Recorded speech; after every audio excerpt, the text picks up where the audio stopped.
എല്ലാവർക്കും നമസ്കാരം. പുതിയൊരു യൂട്യൂബ് ക്ലാസ്സിലേക്ക് ഏവർക്കും സ്വാഗതം. നമ്മുടെ HSA ഇംഗ്ലീഷിൻ്റെ എക്സാംസ് അടുത്തുകൊണ്ടിരിക്കുകയാണല്ലോ. നമ്മൾ ഡിസ്കസ് ചെയ്തുകൊണ്ടിരുന്നത് മൊഡ്യൂൾ 8-ലെ കുറച്ച് ക്ലാസ്സുകൾ ഓൾറെഡി പറഞ്ഞിട്ടുണ്ട്. ഇനി കുറച്ച് ദിവസങ്ങൾ മാത്രമേ ഉള്ളൂ. അതുകൊണ്ട് നമുക്ക് കുറച്ച് MCQs ഡിസ്കസ് ചെയ്ത് പോവാം. അതിനകത്ത് നിന്ന് ഇമ്പോർട്ടൻ്റ് പോയിന്റ്സും ഒക്കെ വെച്ചിട്ട്. അപ്പം മൊഡ്യൂൾ 8-ലെ ടീച്ചിങ് ഓഫ് ഇംഗ്ലീഷിലെ NCF on teaching of English ആണ് ഇന്ന് ഡിസ്കസ് ചെയ്യാൻ പോകുന്നത്. അതിൻ്റെ കുറച്ച് ക്വസ്റ്റ്യൻസ്. അപ്പോൾ ആപ്ലിക്കേഷൻ ലെവൽ ക്വസ്റ്റ്യൻസ് ആണ് എക്സാമിന് വരുന്നത്. അപ്പോൾ കുറച്ച് നമുക്ക് ലാസ്റ്റ് മിനിറ്റ് റിവിഷനായിട്ടൊക്കെ ഇത് ഉപയോഗപ്പെടുത്താം. അപ്പോൾ ഒന്നും പഠിച്ചിട്ടില്ല എന്നൊക്കെ തോന്നുന്ന ഒരു സമയത്ത് നമ്മൾ കുറച്ച് ആപ്ലിക്കേഷൻ ലെവലിലുള്ള ക്വസ്റ്റ്യൻസ് നമുക്ക് കിട്ടുമ്പോൾ നമുക്കൊരു കോൺഫിഡൻസ് ലെവൽ കൂടും. അപ്പോൾ അതിന് വേണ്ടിയിട്ടാണ്. അപ്പോൾ NCFനെ കുറിച്ചിട്ടുള്ള നോക്കാം. അപ്പോൾ NCFനെ കുറിച്ച് ആദ്യം മനസ്സിലാക്കേണ്ടത് എന്താണ്? It's a learner centred approach to English language teaching focusing on communicative competence and holistic development. ഈ NCF എന്ന് പറഞ്ഞാൽ ഒരു ലേണർ സെൻറ്റേർഡ് അപ്രോച്ചാണ്, ടീച്ചർ സെൻറ്റേർഡ് അല്ല. കുട്ടികൾക്കാണ് പ്രാധാന്യം കൊടുക്കുന്നത്.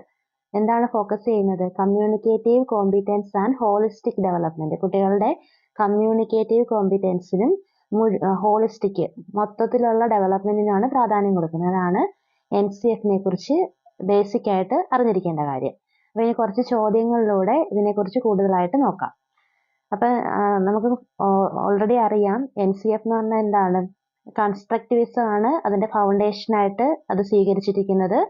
കൊളാബറേറ്റീവ് ലേണിംഗിനും ലേണർ ഓട്ടോണമിക്കും CC കണ്ടിന്യൂസ് ആൻഡ് കോംപ്രിഹെൻസീവ് ഡെവലപ്മെൻറ്റിനും ഒക്കെ പ്രാധാന്യം കൊടുക്കുന്നതാണ് NCF എന്ന് പറയുന്നത്. അപ്പോൾ ഒന്നാമത്തെ ചോദ്യം നോക്കാം. NCF 2005 suggests that English language learning should be. അപ്പോൾ NCF 2005 സജസ്റ്റ് ചെയ്യുന്നത് ഇംഗ്ലീഷ് ലാംഗ്വേജ് എങ്ങനെ ആയിരിക്കണം എന്നാണ്. ഓപ്ഷൻ എ നോക്കിയേ. enable students to achieve high scores in exams, to develop communicative competence and facilitate holistic development, to focus on grammar rules and rote memorization, to teach English as a separate subject with no connection to other subjects. അപ്പോൾ ഇതിൻ്റെ options തന്നെ നോക്കുമ്പോൾ അറിയാമല്ലേ, നമ്മൾ ആദ്യം പറഞ്ഞിട്ടുണ്ട് എന്താണ് NCF 2005 aim ചെയ്യുന്നത്. അപ്പോൾ ഓപ്ഷൻ എ നോക്കിയേ. enable students to achieve high scores in exams. എക്സാമിന് ഹൈ സ്കോർസ് വാങ്ങുന്നത് മാത്രമല്ല ഇതിന്റെ ലക്ഷ്യം എന്ന് പറയുന്നത്. അപ്പോൾ ഓപ്ഷൻ എ അല്ല. ഓപ്ഷൻ സി നോക്കിയേ. To focus on grammar rules and rote memorisation. നമ്മൾ ഓൾറെഡി പറഞ്ഞ് കമ്മ്യൂണിക്കേഷൻ ആണ്, കമ്മ്യൂണിക്കേറ്റീവ് കോമ്പിറ്റൻസിനാണ് ഇമ്പോർട്ടൻസ് കൊടുക്കുന്നത്. അപ്പോൾ ഗ്രാമർ റൂൾസും റോട്ട് മെമ്മറൈസേഷനും ഒന്നും അവിടെ വരുന്നില്ല. ഡി നോക്കിയേ. To teach English as a separate subject with no connection to other subjects. അങ്ങനെ വരാൻ പറ്റത്തില്ലല്ലോ. ഇംഗ്ലീഷ് ഒരു സെപ്പറേറ്റ് സബ്ജക്റ്റ് മാത്രമായിട്ട് പഠിപ്പിക്കുക, വേറെ സബ്ജക്റ്റുമായിട്ട് ഒരു കണക്ഷൻ വരാതിരിക്കുക, അത് അതിന് ചേരുന്നതല്ല. അപ്പോൾ അതിന് ഏറ്റവും ആപ്റ്റ് ആയിട്ടുള്ളത് ഓപ്ഷൻ ബി ആണ്.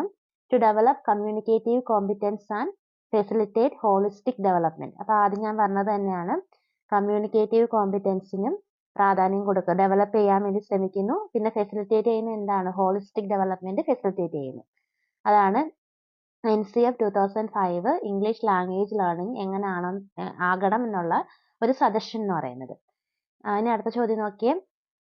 It suggest that English language learning should be. അപ്പോൾ ഇംഗ്ലീഷ് ലാംഗ്വേജ് ലേണിംഗ് എങ്ങനെ ആവണം നമ്മൾ പറഞ്ഞു കഴിഞ്ഞല്ലോ. നോക്കിയേ, അത് വേറൊരു ആസ്പെക്റ്റിലുള്ള ക്വസ്റ്റ്യൻ ആണ്. അപ്പോൾ ABCD ഓപ്ഷൻസ് നോക്കിയാൽ മതി. എ ഓപ്ഷൻ നോക്കിയേ. Isolated from other subjects and taught as a separate entity. നമ്മൾ പറഞ്ഞല്ലേ, വേറെ സബ്ജക്റ്റിൽ നിന്ന് മാറി ഒരു സെപ്പറേറ്റ് എൻറ്റിറ്റി ആയിട്ട് എടുക്കണം. എന്താണ്, അങ്ങനെ ഒന്നില്ല. പിന്നെ ബി നോക്കിയേ. Integrated with other subjects through thematic units and real life context. അപ്പോൾ കമ്മ്യൂണിക്കേറ്റീവ് അപ്രോച്ച് ഒക്കെ വരുമ്പോൾ തന്നെ അറിയാൻ പറ്റും എന്താണ്, കൺസ്ട്രക്റ്റീവ്സിനൊക്കെ പ്രാധാന്യം കൊടുക്കുന്നു എന്ന് പറയുമ്പോൾ തന്നെ നമുക്ക് അറിയാൻ പറ്റും എന്താണ്, അത് ഇന്റഗ്രേറ്റ് ചെയ്യുന്നുണ്ട് അതർ സബ്ജക്ട്സ് ആയിട്ടും. എന്തിലൂടെയാണ്? Through thematic units and real life context. നമ്മൾ റിയൽ ലൈഫ് കോണ്ടെസ്റ്റിൽ ഉള്ള കാര്യങ്ങൾ വെച്ചിട്ട് കണക്ട് ചെയ്ത് പഠിച്ചു പോകുന്നുണ്ട്. അപ്പോൾ ഓപ്ഷൻ ബി ആണ് ആൻസർ. ഓപ്ഷൻ സി എന്തുകൊണ്ട് വന്നില്ല എന്ന് നോക്കിയേ. ബേസ്ഡ് ഓൺ റോട്ട് മെമ്മറൈസേഷനും വൊക്കാബുലറി ആൻഡ് ഗ്രാമർ റൂൾസ്. അപ്പോൾ റോട്ട് മെമ്മറൈസേഷനും ഗ്രാമർ റൂൾസും പഠിക്കുന്നതൊന്നും വലിയ പ്രാധാന്യം ഇല്ല ഇതിൽ NCFൽ. Taught through repetitive drills and exercise. അപ്പോൾ അതിൽ ആപ്റ്റ് ആയിട്ടുള്ളത് ഓപ്ഷൻ ബി ആണ്. integrated with other subjects through thematic units and real life context. മൂന്നാമത്തെ ചോദ്യം നോക്കിയേ. NCF 2005 emphasizes the role of teacher as. ടീച്ചറിന്റെ റോൾ എന്താണ്? ഓപ്ഷൻ എ നോക്കിയേ. A knowledge imparter who dictates information to student. അപ്പം knowledge കൊടുക്കുന്ന ആള്, ഡിക്റ്റേറ്റ് ചെയ്യുന്ന ആള് മാത്രമാണോ? അല്ല. ഓപ്ഷൻ സി നോക്കിയേ, a strict disciplinarian who enforces rules and regulations. ഇപ്പൊ ക്ലാസ്സിൽ ഒരു ഡിസിപ്ലിനറി ഇത് കൊണ്ടുവരിക, റൂൾസും റെഗുലേഷൻസ് ഒക്കെ കൊണ്ടുവരുന്ന ആള് മാത്രമല്ല. ഡി നോക്കിയേ, passive observer who observe students without any intervention. നമുക്ക് സ്റ്റുഡൻസിന് പ്രോപ്പർ ഗൈഡ് ലൈൻസ് ഒന്നും കൊടുക്കാതെ വെറുതെ അവർ ഒബ്സർവ് ചെയ്തുകൊണ്ടിരുന്നിട്ട് കാര്യമുണ്ടോ? ഇല്ല. അപ്പൊ ഇതിന് ആപ്റ്റ് ആയിട്ട് വരുന്നത് ഓപ്ഷൻ ബി ആണ്. ടീച്ചർ എങ്ങനെയാണ്, റോൾ ഓഫ് ടീച്ചർ എന്താണ്? A facilitator of learning who guide students in constructing their own knowledge. അപ്പം അവരുടെ തന്നെ നോളജ് ഉണ്ടാക്കി എടുക്കുന്നതിന് വേണ്ടി സ്റ്റുഡൻസിനെ ഗൈഡ് ചെയ്യണം, അതിനുള്ള സിറ്റുവേഷൻസ് ഉണ്ടാക്കി കൊടുക്കണം, ആ ഒരു ഫെസിലിറ്റേറ്റർ ആയിട്ട് വർക്ക് ചെയ്യണം.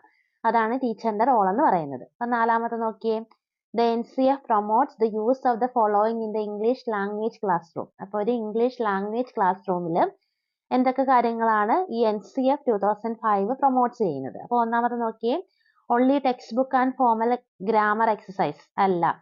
A variety of resources like stories, poems, games and real life situations. അതാണ് ആപ്റ്റ് ആയിട്ടുള്ളത്. ഓപ്ഷൻ ബി ആണ് ആൻസർ. എന്താണ്? ടെക്സ്റ്റ് ബുക്കും ഫോർമൽ ഗ്രാമർ എക്സസൈസ് മാത്രമല്ല. ഓപ്ഷൻ ബി നോക്കിയേ, a variety of resources like stories, poems, games and real life situations എല്ലാം class റൂമിൽ implement ചെയ്യണം. ഓപ്ഷൻ സി എന്തുകൊണ്ടായില്ലെന്ന് നോക്കിയേ, only traditional methods like lectures and ഡിറ്റേഷണൽ ലെക്ചേഴ്സും പോലുള്ള ട്രഡീഷണൽ മെത്തേഡ്സ് അല്ല കൊണ്ടുവന്നിട്ടുള്ളത്. ഡി നോക്കിയേ, only activities that focus on grammar and vocabulary. ഗ്രാമറിനും വൊക്കാബുലറിക്കും പ്രാധാന്യം കൊടുക്കുന്ന ആക്ടിവിറ്റീസ് മാത്രമല്ല ചെയ്യേണ്ടത്. അപ്പൊ എല്ലാം ഇൻക്ലൂഡ് ചെയ്യണം. അപ്പൊ എന്തൊക്കെയാണ്?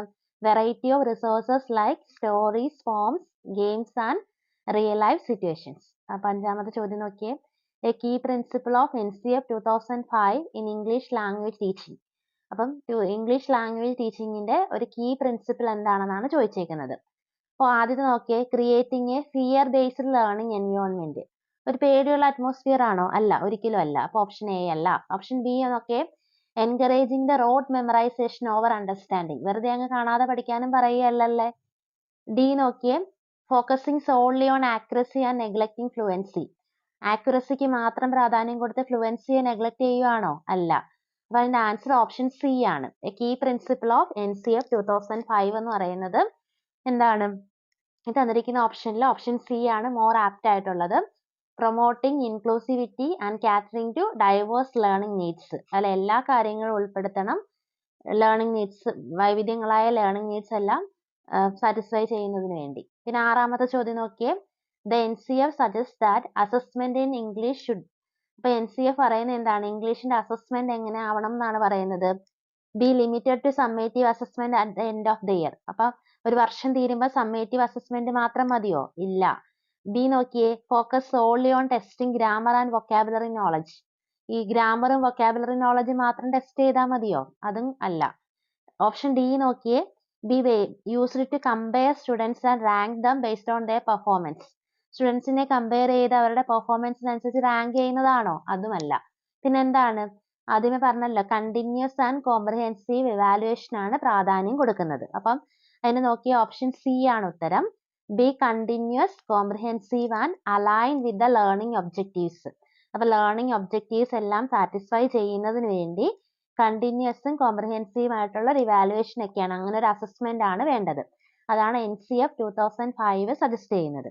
അപ്പൊ ഇത്രയും പോയിന്റ്സ് എങ്കിലും ഓർത്തിരിക്കുക. NCF and KCF on teaching English എന്നാണ് നമ്മുടെ ടോപ്പിക്. KCF നെ കുറിച്ച് അടുത്ത ക്ലാസ്സിൽ ഡിസ്കസ് ചെയ്യാം. NCF 2005 ആപ്ലിക്കേഷൻ ലെവൽ ക്വസ്റ്റ്യൻസ് ആണ് നോക്കിയത്. അപ്പൊ എന്താണ് ഇത്? കൺസ്ട്രക്റ്റിവിസം ആണ് അതിന്റെ ഫൗണ്ടേഷൻ ആയിട്ട് സ്വീകരിച്ചിട്ടുള്ളത്. കൊളാബറേറ്റീവ് ലേണിംഗിന് ഇമ്പോർട്ടൻസ് കൊടുക്കുന്നുണ്ട്. ലേണർ ഓട്ടോണമി ആണ്, ടീച്ചർ അല്ല. റോഡ് മെമ്മറൈസേഷൻ ഒന്നും അല്ല, ലേണർ ഓട്ടോണമിക്കാണ് ഇമ്പോർട്ടൻസ് കൊടുക്കുന്നത്. കണ്ടിന്യൂസ് ആൻഡ് കോംപ്രിഹെൻസീവ് ഇവാലുവേഷൻ ആണ് അവിടെ നടക്കുന്നത്. അപ്പൊ ഇത്രയൊക്കെയാണ് എന്താണ് NCF 2005 നെ കുറിച്ച് ഓർത്തിരിക്കേണ്ടത്. അപ്പൊ KCF 2005 ഇൻഫോർമേഷനും റിലേറ്റഡ് MCQ ആയിട്ട് അടുത്ത ക്ലാസ്സിൽ കാണാം. ബൈ.